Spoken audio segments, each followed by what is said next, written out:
মহিলাদেরকে একটু পাম দিলেই, একটু প্রশংসা করলেই মহিলাদের থেকে অনেক কাজ নেওয়া যায়, ঠিক কিনা? যদি আজকে একটু পরীক্ষা করে দেখেন, আজকে বাসায় গিয়ে স্ত্রীকে খাবার খাওয়ার পর আপনি বলবেন যে আজকে রান্নাটা সেই হয়েছে, এতটুকু বললে রাত্রে দেখবেন আরো ভালো করে মজা করে রান্না করে রাখবে আপনার জন্য। কোরআন সুন্নাহর বাহিরে যদি কোনো আদেশ স্বামী দেন, তাহলে আল্লাহ রাসূলের অন্য হাদিস অনুযায়ী আল্লাহ রাসূল সাল্লাল্লাহু আলাইহি ওয়াসাল্লাম বলেন, লা তাআতা লিমাখলুকিন ফি মাসিয়াতিল খালিক, আল্লাহকে অসন্তুষ্ট করে কোন মানুষকে সন্তুষ্ট করা যাবে না। সেই দৃষ্টিকোণ থেকে এই হাদিসের ভিত্তিতে স্ত্রী, নেককার স্ত্রী স্বামীর অনুগামী হবে, স্বামীর অনুগতা হবে, শরীয়তের সীমানার ভিতরে থেকেই স্বামীর অনুগতা হবে। শরীয়তের সীমানার বাহিরে গিয়ে স্বামীর অনুগতা হওয়ার কোনো সুযোগ নেই। 2 নাম্বার নেককার স্ত্রীর বৈশিষ্ট্য হলো হাফিজাতুল লিল গায়বি বিমা হাফিজাল্লাহ। আল্লাহ পাক রব্বুল আলামিন যেই জিনিসকে হেফাজত করেছেন, হেফাজত করার আদেশ দিয়েছেন, ওই জিনিসকে যথাযথভাবে হেফাজত করবে, তথা নিজের ইজ্জত আবরুকে, নিজের সম্ভ্রমকে যথাযথ হেফাজত করবে, সংরক্ষণ করবে। নিজের সম্ভ্রমকে শুধুমাত্র নিজের স্বামীর জন্যই সংরক্ষিত রাখবে। এটা হলো নেককার স্ত্রীর বৈশিষ্ট্য। এই 2টা বৈশিষ্ট্য তো আমরা কোরআন কারীমের মধ্যে থেকে পাই। আল্লাহ রাসূল সাল্লাল্লাহু আলাইহি ওয়াসাল্লামের হাদিসের মধ্যেও আরো কিছু বৈশিষ্ট্যের কথা আল্লাহ রাসূল সাল্লাল্লাহু আলাইহি ওয়াসাল্লাম বলেন। আল্লাহ রাসূল সাল্লাল্লাহু আলাইহি ওয়াসাল্লাম বলেন, মাস্তাফাদাল মুমিনু বা'দা তাকওয়াল্লাহি খায়রুন লাহু মিন যাওজাতিন সালিহা। প্রত্যেকটা মুমিন তাকওয়া অর্জন করার পর তার জন্য কল্যাণকর বস্তু সমূহের মধ্য থেকে সবচেয়ে কল্যাণকর বস্তু যেই জিনিস থেকে সে উপকৃত হয়, সেই জিনিসটা হলো নেককার স্ত্রী। তবে মনে রাখতে হবে, পৃথিবীর যত কল্যাণকর বস্তু রয়েছে সবচেয়ে কল্যাণকর বস্তু হলো তাকওয়া। ইন্না খায়রাজ যাদি আত-তাকওয়া। কোরআনে কারীমের মধ্যে আল্লাহ পাক রব্বুল আলামিন বলেন, তাকওয়া হলো উত্তম পাথেয়। তো তাকওয়ার পরে সবচেয়ে যেই জিনিস থেকে একটা মুমিন উপকৃত হয়, সেই জিনিসটা হলো নেককার স্ত্রী। নেককার স্ত্রীর বৈশিষ্ট্য কেমন হবে? আল্লাহ রাসূল সাল্লাল্লাহু আলাইহি ওয়াসাল্লাম বলেন, ইন আমারাহা আতাআতহা। ইন আমারাহা, যখন তার স্ত্রীকে সে কোনো কাজের আদেশ দেয় শরীয়তের সীমানার ভিতরে থেকে, যদি স্ত্রীকে বলে তুমি লোন আইনা দাও, বাপের বাড়ি থেকে আমাকে যৌতুক এনে দাও, এগুলো মানবে? এগুলো শরীয়ত বিরোধী, শরীয়ত পরিপন্থী, এগুলো মানা যাবে না। শরীয়তের সীমানার ভিতরে থেকে যে সমস্ত আদেশ স্বামী দিবে, ইন আমারাহা, যখন এই স্বামী কোনো আদেশ করবে, আতাআতহু, স্বামীর অনুগত হবে, স্বামীর ডাকে সাড়া দিবে, স্বামীর আহ্বানে সাড়া দিবে। ওয়া ইন্নাযারা ইলাইহা, 2 নাম্বার বৈশিষ্ট্য হলো যখন স্বামী তার স্ত্রীর দিকে তাকাবে, সাররাতহু, স্বামী মনে মনে প্রশান্তি পাবে, স্বামী আনন্দিত হবে। তার স্ত্রীর দিকে তাকালেই তার প্রাণ জুড়িয়ে যাবে, তার অন্তর ঠান্ডা হয়ে যাবে। স্ত্রীও এমন ভাবে থাকতে হবে যাতে স্বামী বাহির থেকে কষ্ট ক্লেশ করে আসার পর স্ত্রীর হাসি মুখ দেখে মনটা শান্ত হয়ে যায়। স্ত্রী এভাবে যদি থাকে তাহলে ওই স্ত্রী হবে নেককার স্ত্রী। তবে মহিলারা তো একটু তেরা, একটু বাঁকা, কারণ তাদেরকে তো বানানো হয়েছে বাঁকা হাত দিয়ে। আল্লাহ রাসূল সাল্লাল্লাহু আলাইহি ওয়াসাল্লাম বলেন, এরা তো বাঁকা, বাঁকা তো থাকবেই, অসুবিধা নাই। কিন্তু ওয়াইন আকসামা আলাইহা আবারাতহু, যদি কোনো কারণে স্বামী তার স্ত্রীর প্রতি রাগ হয়ে যায়, আচার আচরণে অসন্তুষ্ট হয়ে যায়, তখন স্বামী যদি অসন্তুষ্ট হয়ে কোনো কসম করে ফেলে, তাহলে ওই কসম ভাঙার ব্যবস্থা ওই স্ত্রী করে দিবে। স্বামীর রাগ ভাঙানোর ব্যবস্থা স্ত্রী করবে। যদি করে, রাগারাগি হবে, স্ত্রী যদি স্বামীর রাগকে ভাঙা দেয়, তাহলে ওই স্ত্রী হবে নেককার স্ত্রী, ওই স্ত্রী হবে নেককার স্ত্রী। এই বৈশিষ্ট্যগুলো হাদিসের ভাষ্য অনুযায়ী 3টা বৈশিষ্ট্য, কোরআনের ভাষ্য অনুযায়ী 2টা বৈশিষ্ট্য। এই বৈশিষ্ট্যগুলো যে সমস্ত নারীর মধ্যে থাকবে ওই সমস্ত নারীরাই হলো নেককার স্ত্রী। তো নেককার হলে কি হবে, কি পুরস্কার পাবে? নেককার হলে আপনি তো সর্বপ্রথম সুখময় জীবন পাবেন, পৃথিবীটা আপনার জন্য ছোট একটা জান্নাত। আর যদি কোনো কারণে আপনার স্ত্রী নেককার না হয়, তখন আপনার জন্য পৃথিবীটা ছোট একটা জাহান্নাম। কোনো কাজ ভালো লাগবে না, কোনো কিছুই ভালো লাগবে না, সারাদিন শুধু টেনশন আর টেনশন, পেরেশানিতেই সময় কাটবে, ঠিক কিনা? তো যদি স্ত্রীটা নেককার হয় তাহলে সুখময় জীবন তো আপনি পাবেন, ওই স্ত্রীও সুখময় জীবন পাবে। আল্লাহ পাক রব্বুল আলামিন বলেন, ওমান ইয়ামাল মিনাস সালিহাতি মিন যাকারিন আও উনসা ওয়া হুয়া মুমিনুন ফালানুহইয়ান্নাহু হায়াতান তাইয়্যিবা ওয়া লানাজজিয়ান্নাহুম আজরাহুম বিআহসানি মা কানু ইয়ামালুন।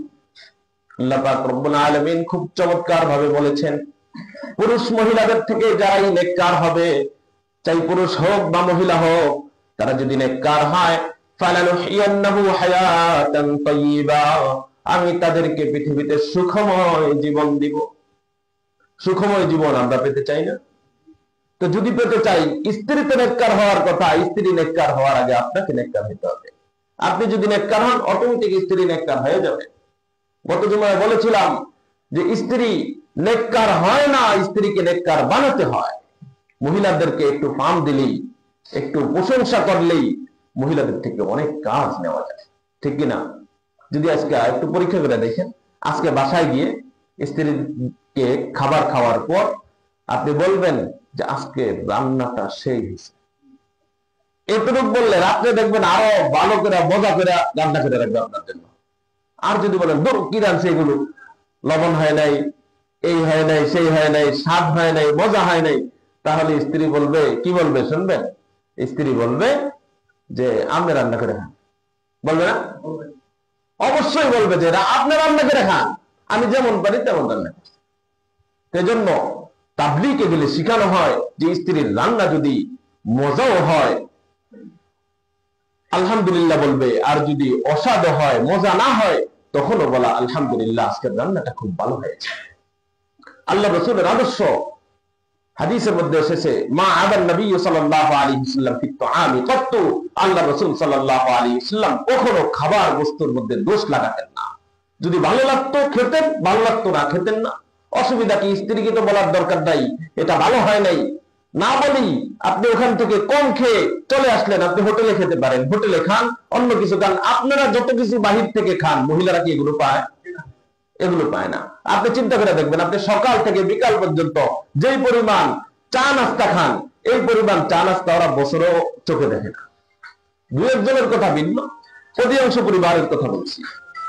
তো এজন্য স্ত্রী নেককার হয় না, আপনি স্ত্রীকে নেককার বানাতে হবে। স্ত্রীকে যদি আপনি পরিচালনা করেন সুন্দরভাবে, তাহলে আপনার জীবনটাও সুখময় হবে। আপনিও যদি নেককার হন, আপনার স্ত্রীও যদি নেককার হয়, ফালানুহইয়ান্নাহু হায়াতান তাইয়্যিবা, আমি তাদেরকে সুখময় জীবন দেন। শুধু সুখময় জীবন দিয়েই ক্ষান্ত থাকবেন না, সুখময় জীবন দিয়ে আল্লাহ পাক রব্বুল আলামিন ক্ষান্ত থাকবেন না। আল্লাহ বলেন, ওয়ালানাজজিয়ান্নাহুম আজরাহুম বিআহসানি মা কানু ইয়ামালুন, তারা যে সমস্ত নেক কাজ করেছে, এই নেক কাজের প্রতিদান, উত্তম উত্তম প্রতিদানের ব্যবস্থা আমি আল্লাহ পাক রব্বুল আলামিন করে দিব। তো আল্লাহ যদি উত্তম প্রতিদান দিয়ে দেয়, আর টেনশন আছে? আর তো টেনশন নাই। সেজন্য নিজের স্ত্রীকে নেককার বানাতে হবে, নেক কাজের প্রতি উৎসাহী করতে হবে। দেখা যায় আমরা আজকে মসজিদে এসে কিছু আলোচনা হলেও শুনি, ওয়াজ মাহফিল হয়, ওখান থেকেও কিছু আলোচনা শুনি, আমাদের মা বোনরা কি শুনতে পায় না। তো এই জন্য একটা সিস্টেম চালু করেছেন, মাস্তুরাতের তালিমের ব্যবস্থা, দাওয়াত তাবলীগের মাধ্যমে। কিন্তু তালিম হয়, অনেক এলাকায় তো তালিম চালুই নাই, আবার অনেক এলাকায় চালু থাকলেও মা বোনরা যায় না, ঠিক কিনা? এই জন্য মা বোনদেরকেও ওই তালিমের হালকায় পাঠানো, তারা ওখান থেকে দিন শিখে যখন সে আমলের উপর চলবে, আপনার জন্য পৃথিবীটা একটা জান্নাতের বাগান হয়ে যাবে।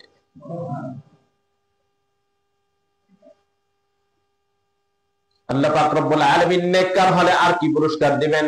আল্লাহ পাক রব্বুল আলামিন বলেন, وَمَن يَعْمَلْ مِنَ الصَّالِحَاتِ مِن ذَكَرٍ أَوْ أُنثَىٰ وَهُوَ مُؤْمِنٌ فَأُولَٰئِكَ يَدْخُلُونَ الْجَنَّةَ وَلَا يُظْلَمُونَ نَكِيرًا। পৃথিবীতে তো সুখময় জীবন দিবেন। পৃথিবীতে সুখময় জীবন দিলে আর কোনো দুনিয়াতে টেনশন নাই।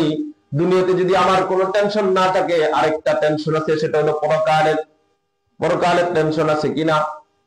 তো আল্লাহ পাক রব্বুল আলামিন বলেন, স্বামী স্ত্রী নর নারী পুরুষ মহিলাদের থেকে যারাই নেক কাজ করবে, যারাই নেককার হবে, আল্লাহ পাক রব্বুল আলামিন নেককার হওয়ার কারণে তাদেরকে আল্লাহর তৈরি জান্নাতে প্রবেশ করাবে। সুবহানাল্লাহ বলবেন না? তা আল্লাহর তৈরি জান্নাতে যদি প্রবেশ করান, তাহলে পরকালীন জগতে আর কোনো টেনশন আসেনি। পরকালীন জগতে যদি আর কোনো টেনশন না থাকে, দুনিয়াতেও যদি টেনশন না থাকে, সুখময় জীবন পাওয়া যায়, তাহলে তো আর কোনো টেনশন নাই। দুনিয়াতেও আমি সুখী, পরকালেও সুখী, ঠিক কিনা? তো এজন্য আপনার স্ত্রীকে যদি আপনি নেককার বানাতে পারেন, আপনার স্ত্রীকে নেককার বানানোর আগে আপনাকে নেককার হতে হবে। আপনি যদি নেককার হন, আপনার স্ত্রীও যদি নেককার হয়, পৃথিবীতেও সুখময় জীবন পাবেন, আবার পরকালীন জগতেও জান্নাতে প্রবেশ করতে পারবেন। তো এই জন্য আমরা চেষ্টা করবো তো নিজের নেককার হওয়ার জন্য, নিজের স্ত্রীদেরকে নেক কাজে উদ্বুদ্ধ করার চেষ্টা করবে তো, তালিমে পাঠাবে তো, তালিমের হালকায় পাঠাবেন। যদি না পাঠাতে পারেন, ব্যস্ততা যদি এতই বেশি থাকে, এখন আর মা বোনরা অশিক্ষিত নাই, সবাই শিক্ষিত, বাংলা পড়তে পারে না, এমন মা বোন মনে হয় দু একজনও পাওয়া যাবে না।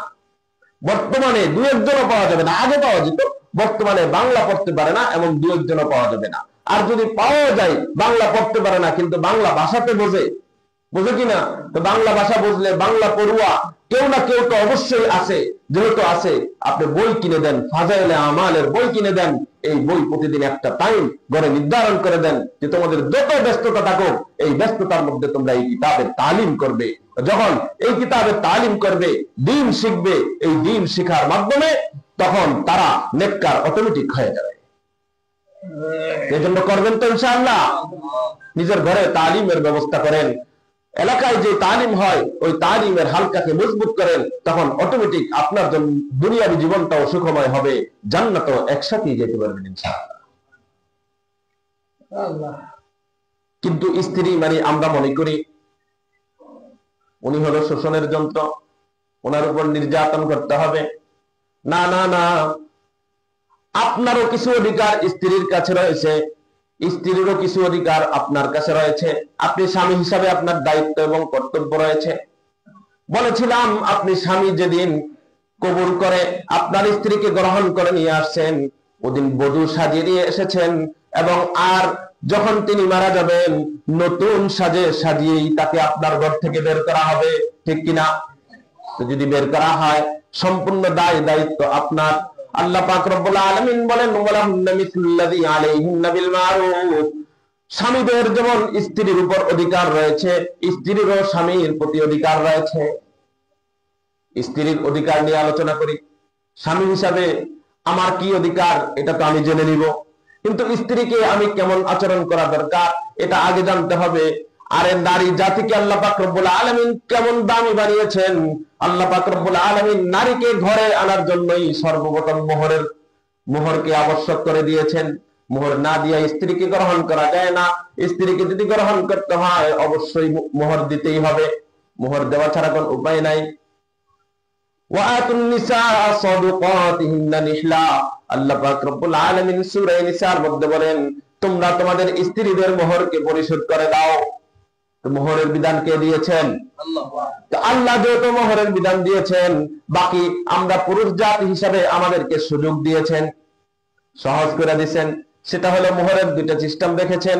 একটা হলো কিছু নগদ দিবা, কিছু বাকি রাখবা। বাকি মানে জনম বাকি নয়, বরং আপনি যেহেতু স্ত্রীকে গ্রহণ করে নিয়ে আসছেন, এই দুনিয়ায় স্ত্রীর মোহর আপনাকে পরিশোধ করতেই হবে। যদি পরিশোধ না করেন, আল্লাহর আদালতে ধরা খেয়ে যাবেন। আপনি মারা যাওয়ার পর আপনার ধন সম্পদ বাটোয়ারা হওয়ার আগে আপনার স্ত্রীর মোহর আগে পরিশোধ করতে হবে। কেন? আপনার যেসব ঋণ রয়েছে এই ঋণের মধ্যে আপনার স্ত্রীর মোহর অন্তর্ভুক্ত। তো সর্বপ্রথম স্ত্রীর অধিকার হলো স্ত্রীকে আপনি মোহর পরিশোধ করতে হবে। এখন বলবেন হুজুর মাফ তো চাই আনিছি, মাফ চাইবেন কেন স্ত্রীর কাছে?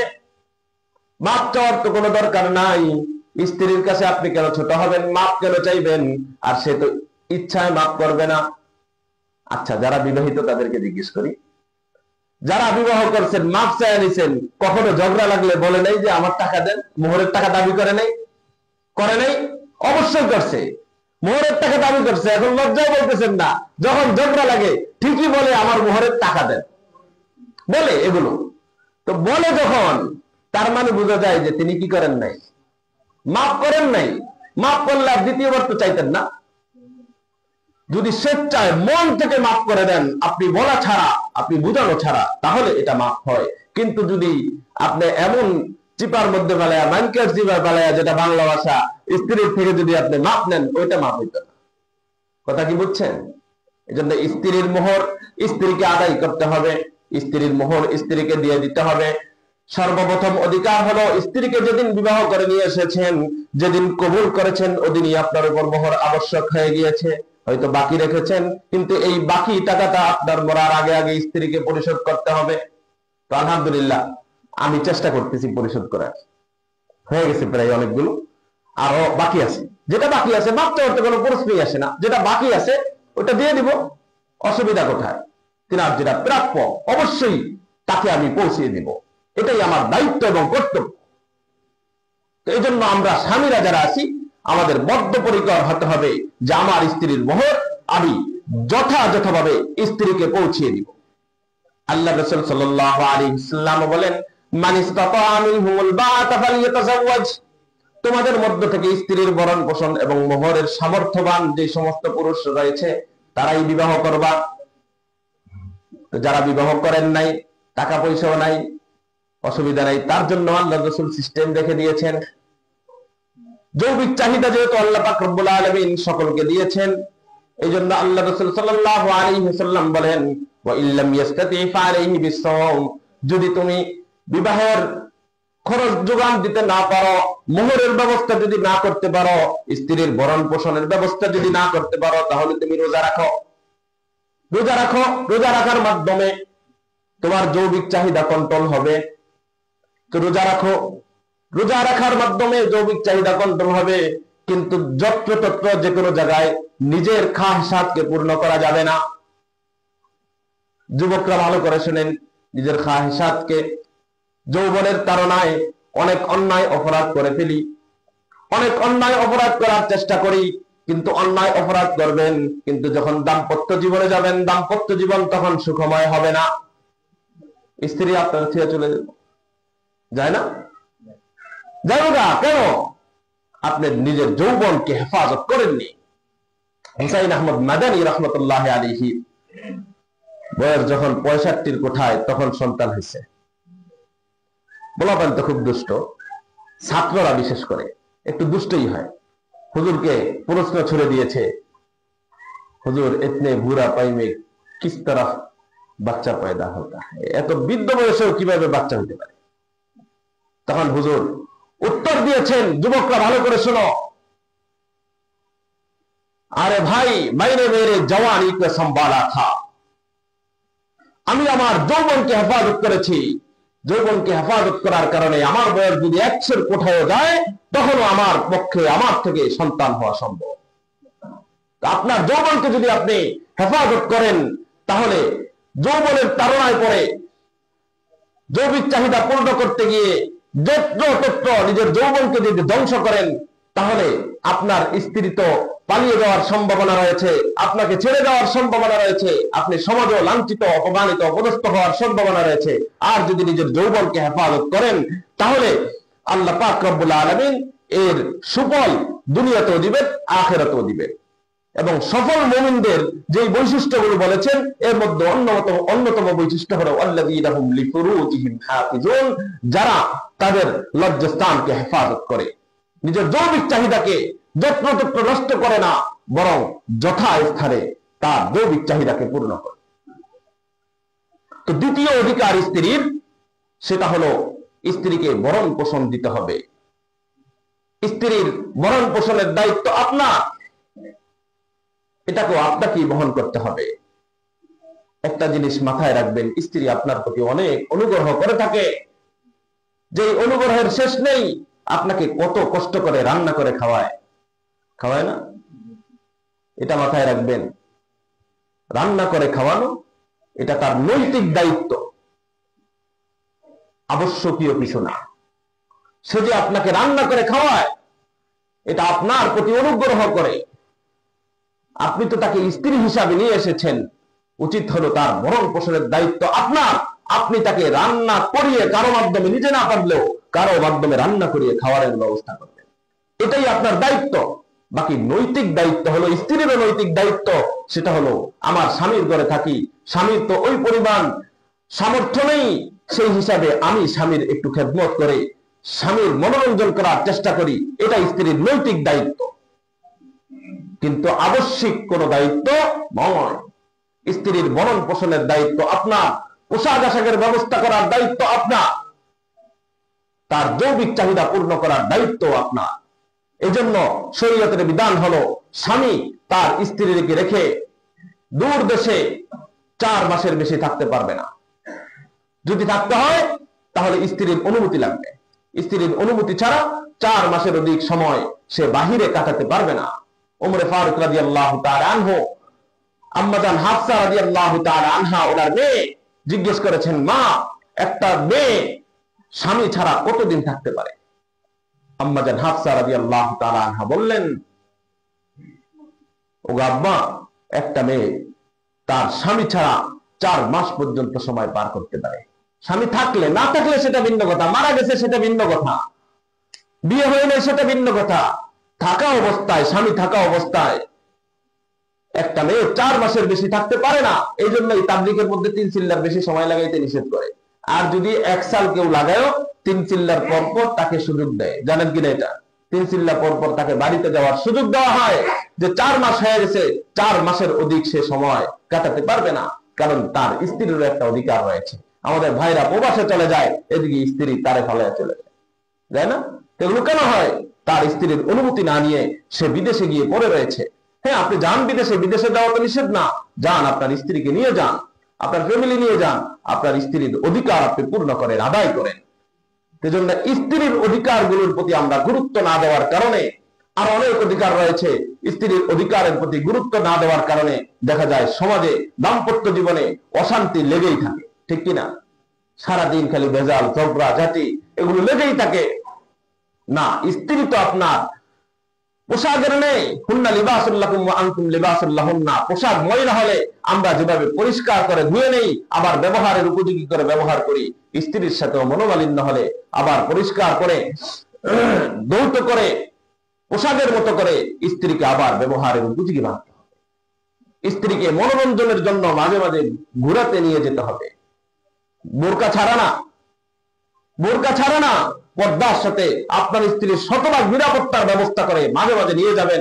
আল্লাহ রাসূল সাল্লাল্লাহু আলাইহি ওয়াসাল্লাম আয়েশা রাদিয়াল্লাহু তাআলা আনহাকে বিভিন্ন সময় সফরে নিয়ে যেতেন এবং অন্যান্য স্ত্রীদেরকেও নিয়ে যেতেন।